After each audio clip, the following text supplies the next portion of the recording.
Coming up, the final build for 2023, the Bad Batch Havoc Marauder.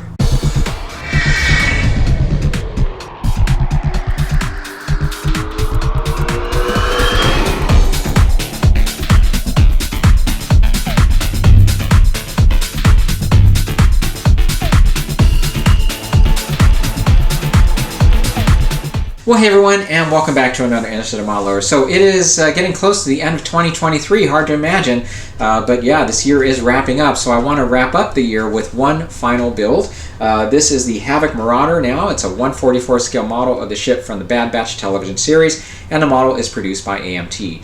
I chose this particular model because it's going to be a straightforward build. It is a snap-tight kit, so it's not too complicated to put together.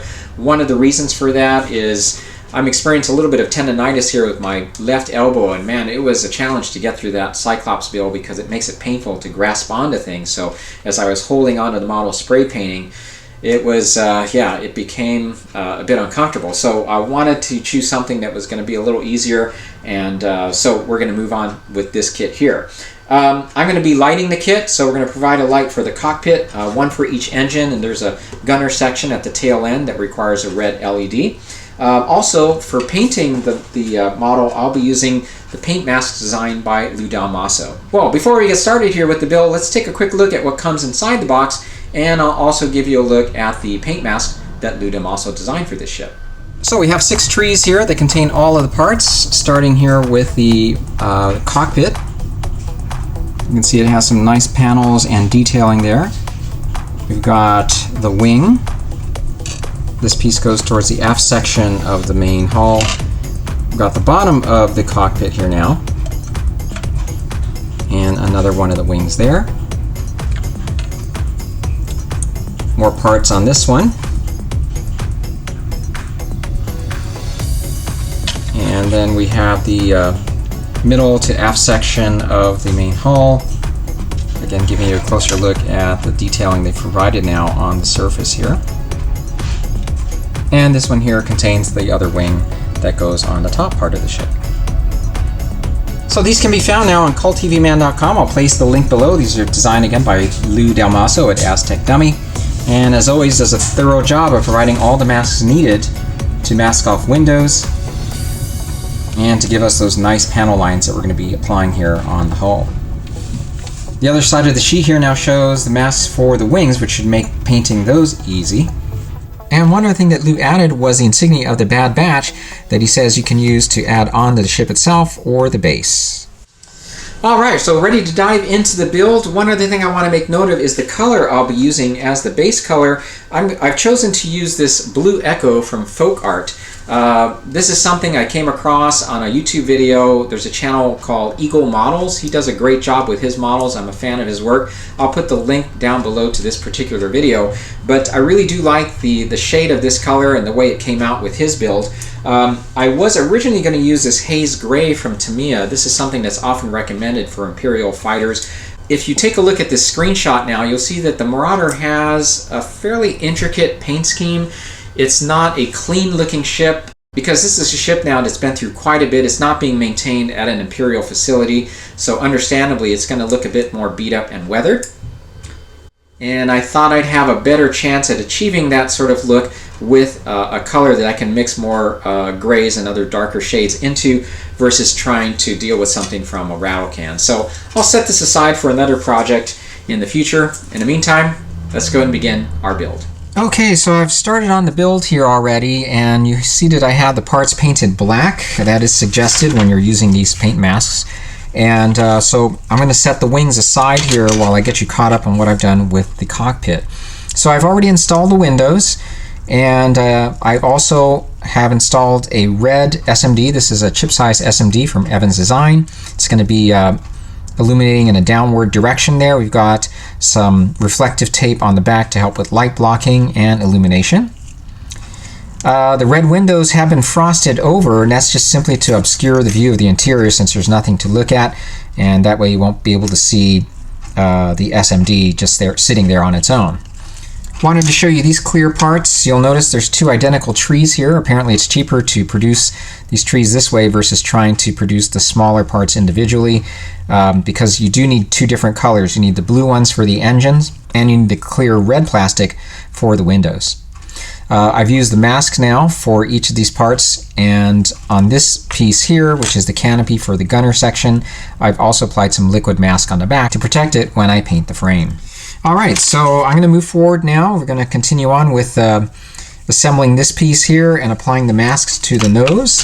We've got some masks on the windows, of course, and we've got these 2 panels as well as these other 4 that are right next to it to mask off. That's the way it's supposed to look when it's painted. And then I'll assemble these pieces and continue with wiring the ship up for lighting.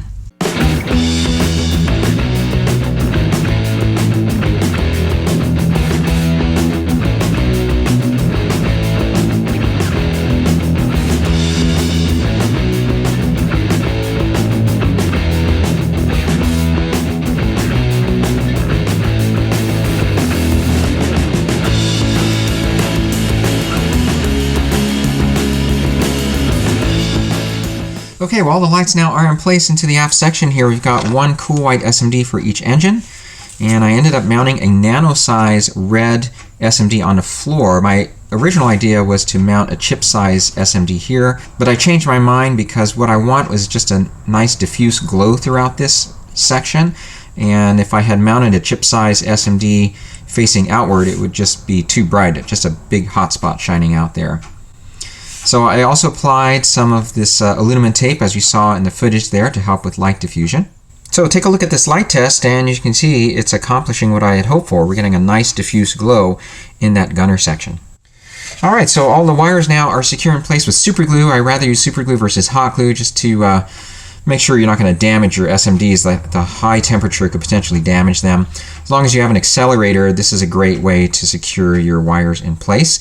And you'll notice that I placed glue all along here because as I maneuver these wires around, I eventually will have to do so to solder everything in place. I want to be sure I can confidently tug at them and not dislodge them from this point here. Okay, so next what I have to do is work on this brass rod that I'll be using to mount our ship on. Obviously the model comes with that solid rod. This is a 3/16 brass tube, and that will be mounting into this piece here. And so I have to open that up to allow the wires to come through. And so I need to get all that done before assembling the center section here. Well, the front module now has been attached to the center section, and you can see all the wires now are soldered together and feeding through the tube. So I ended up having an aluminum tube actually that was the same size as the brass tube. I decided to use that instead. So what's next now is to attach the top half of the center section and let that dry overnight so we can move on. Well, this has been allowed to dry overnight. I had some clamps on these 4 sections here, and there are definitely some seams now that I need to address. Also, I'm going to be installing the covers for the lights now, and I did do a couple things to the back side here. I applied some matte varnish as well as a little bit of the clear blue from Tamiya. And my hope is to kind of diffuse that light a little bit there. Now, one thing I have to give some thought to is as I was watching the build from Eagle Models, he mentioned that it was a bit tough to get this in here at the very end. Now, my only concern doing that is how it might open up these seams back up again after doing all that work. However, if I have these attached here, it doesn't give a lot of room to be painting. So I'll give that some thought and get you caught up here in just a moment. Alright, so all the wings are masked, and they're pretty easy to apply. As you can see in the video, just line it up. And I use a cotton swab along the edges. Start pressing things into place until you see that waffle pattern or that texture. Now these are great masks for the most part, but there are a few areas you'll find a little bit misaligned. So I went ahead and used some Tamiya masking tape just to finish off some of these edges here. But not a big deal. It's certainly better than having to mask the whole panel off. So that's ready to go, and our ship now is ready to paint. The rod has been masked off now, and it looks like, unfortunately, when it dried, my ship's going to be a little bit at an angle this way, and that's okay. Not a big deal. So as you can tell now, I've decided to install the wings after everything is painted. I went ahead and addressed the seams, so those are set to go. And hopefully we won't have any problems as we slip those wings into place. Okay, so the first color I'm going to apply is this blue-gray color. Let me go ahead and get to that, and then we'll move on from there. Alright, so the model now has been painted with a dark blue-gray. It's basically this color, Blue Echo, with black mixed into it. So I've sprayed this onto the main body and to the wings, and as you can see, I've already started with applying these paint masks that Lou provides for the paneling process. So I'm doing this in a random fashion. I'm not really following any sort of any particular pattern with applying these, and what I want to do is to cut a few more masks out of masking tape in some different patterns to apply a few more of these. And once that is done, I'm going to lighten up our base color, and then we'll move on to the second set of panels. And so I'm going to go through this process about 3 times. Once all these paint masks are removed, there's going to be a lot of contrast. That will all be softened up with a final application of Blue Echo. Alright, so I'm going to continue on with applying more of these, and then we'll spray on the second color, and I'll get you caught up here with that in a moment. Well, the final coat then was the Blue Echo, and I'm ready now to peel off all these masks. So let me go ahead and do that, and I'll show you what it looks like.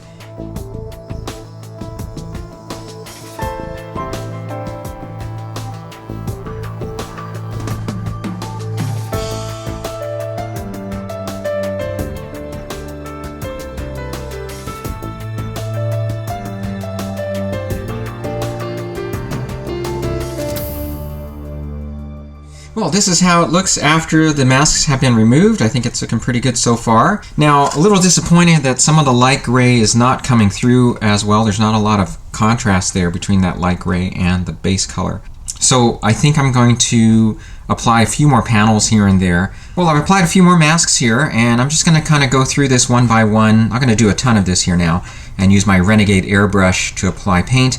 That's a good airbrush to apply very small, minute amounts of paint in tight areas like this, and I'm going to be using a light gray to be sure that these stand out against the base color. Alright, so I've done with the panels now, and I've added a variety of colors here. We've got a mix of a dark gray, we've got some bluish tones, some saddle brown, reddish tones there. Very pleased with how it's all turned out. So what I'd like to do next is apply a fine mist of the base color to kind of soften up the contrast. And so I'll do that right now and show you what that looks like in a minute. Alright, so this is how it turned out. I'm very pleased with how it is looking. What I ended up doing is I mixed a color that matched the haze gray from Tamiya, and that is what I used to apply over all of the paneling to blend it together. Just a fine mist, again using my Badger Renegade airbrush, and it did a fine job with softening up the contrast there.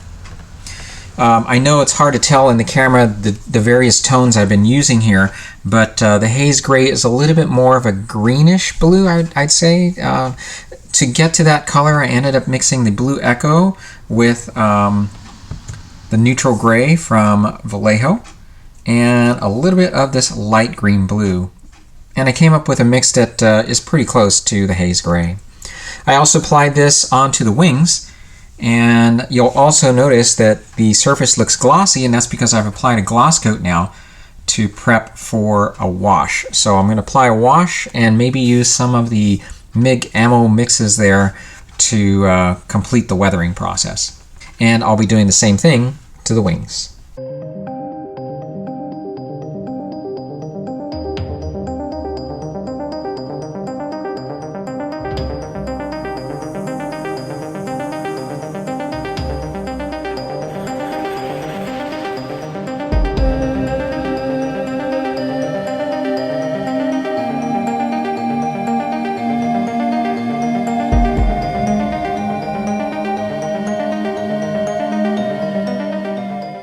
Alright, well I think the weathering is complete now, so I'm ready to remove the final masks here and install the wings. So I ended up dirtying it up quite a bit here using some MIG ammo solutions. As you can see, I'm just applying it here along the corners, and it's been a while since I've used this solution, but reminds me how effective it is to build up dirt and grime along these edges like this. And I also applied the same type of weathering for the wings. Alright, so I'm going to go ahead and complete assembly of the ship and show you that in the final reveal. In the meantime, let's go ahead and move on to the stand. Okay, well the reason I'm not using the dome stand is because it's too shallow to accommodate our 3-volt power source here. I've tried installing stuff like this in a stand like that only to have it teeter, and I don't want to have that this time around. So I looked for an alternative, and I happened to find these at the dollar store near my office. And I've already started on this one here. So what I've done is I've taken some styrene and attached it here. This is textured with a diamond plate. This is stuff I used for my Batmobile a while ago. And the plan is to complete it by putting some styrene here onto the sides and drilling holes for the switch and the post. Now when I mount a post in something like this, I make sure that the hole is small enough or to the right size that when you insert the post there's a lot of tension against the post, but then I will secure it with some epoxy putty on this side. Well, the stand is now completed, and as you can see I've got everything in place, including the styrene along the sides, and I ended up painting everything black and sponging on some Vallejo bronze. So everything is ready to mount inside. I did have to use my Dremel to widen out this area, or deepen the area I should say, around the switch, otherwise I wouldn't be able to activate it properly. So ready to mount in the switch, the post, and our battery source, and I'll be using some epoxy putty to secure everything in place for that. So the Marauder is all assembled and ready to go. I'm going to go ahead and mount everything into place here and show you the completed project in just a second. Alright guys, well here we have now the completed Havoc Marauder as seen on the Star Wars Bad Batch series on Disney+. The model is a 1/144 scale, measuring 8 inches long and 6 inches high, and is produced by AMT. Since this is an animated show, there is no physical miniature that they film with. I've watched the show in its entirety up to now, and from what I can make out, this is a fairly accurate model of this unique Imperial ship. AMT did a pretty nice job with designing and engineering the kit. It was a fun and easy build for sure. The model is easy to put together and is labeled as a snap-tie kit, although I still use glue throughout the entire build. All of the parts fit well together, and there were only a few seams that needed to be addressed. There really aren't a lot of steps to final assembly. I began the build by assembling the main body and installing the lights. Then once painting and detailing was done, I installed the wings. Now I knew going into this step the wings would be a little tricky getting into place, but it all worked out okay. I wanted to spend just a quick minute here to tell you how this worked out for me. I was concerned that the tight fit would end up splitting the seams that are present in this section, and I ended up not having that issue. If you look at the schematic, you'll note that there are these knobs on each end, and these are meant to fit into these holes. When snapped into position, free of any glue, it allows the wings to move from an open to closed configuration. Well, I ended up snipping off one of these knobs, and by doing so, it made it much easier for the wing to slide into position. Since the ship is permanently attached to the display base, I had no problems with keeping the wings open, so I glued them permanently in this position. I really do think that opening and closing them would eventually open up those seams, which is what I really want to avoid. Now, of the couple of videos that I've watched of this model, they were able to slide the wings in by just simply sanding, which is what I really tried at first. But I just wasn't confident I'd be able to get them in without damaging anything, so I proceeded with this alteration. And hopefully these points will help you out when you're building your model. Most of my time was spent painting, and Lou Del Maso's paint masks were quite helpful. Not only were they useful for the wings, but also for the paneling. The Marauder is a ship that's been through quite a bit of action, so unlike most Imperial ships, this one is just as weathered as anything the Rebellion would have on hand. Panels were painted on using various shades of gray, then a fine mist of the base color was sprayed on to blend it all together. This is a technique that I first tried with my USS Kelvin build, and learned it from watching Lou Del Maso. When I first tried this, I was really nervous at first, but I find it really easy to do now. Here's again what the model looked like prior to blending these panels together. The trick is to have a light touch on that airbrush trigger and to make sure you're holding the model at nearly arm's length away. In the end, the technique really helps with realism, making it look less like a toy. And again, for the base color, I ended up using Blue Echo from Folk Art mixed with Neutral Gray from Vallejo.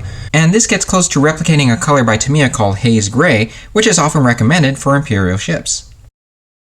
Lastly, the model was lit using just 4 SMDs from Evans Designs. I used 2 red SMDs for the interior, one for the cockpit and one for the gunner section, and 2 cool whites for the engines. One of the things I didn't want was a hotspot coming from the gunner section, and it really did help to install the SMD on the floor. As you can see, doing it this way provides a nice diffuse illumination. So overall, I'm really pleased with the end results, and the kit makes a nice new addition to my Star Wars collection. Well, one other comment I want to make here about the paint scheme. As you know, I usually like to have reference photos of the subject that I'm working on, but can't really find a lot of reference photos of this Maurader ship, and perhaps that's because it's a virtual model, or it's an animated series. There really isn't a model to take reference pictures of. But I had to end up going back to the television show with my iPhone to try to capture some shots, and I did come across this. Take a look at this screenshot. This is a scene of the ship in a landing configuration, and take a look at all the markings there on the underside of the port wing, which I believe is just battle damage. I decided not to apply those on my ship since the wings would be down, but I think these would be fun to replicate if you decide to build your ship in a landed configuration. That's something to certainly think about. Okay, well that is a wrap for this project and for 2023, at least when it comes to my builds. I actually do have a few other videos I'm going to be publishing on the channel, but I'll just not mention much about them here and just have you view them as they're published. Thanks again for watching, and speaking about being thankful, Thanksgiving is next week. I wanted to take a moment to convey my my appreciation and to let you know how grateful I am for you guys, and thankful for all the support you've provided for me and the channel all these years.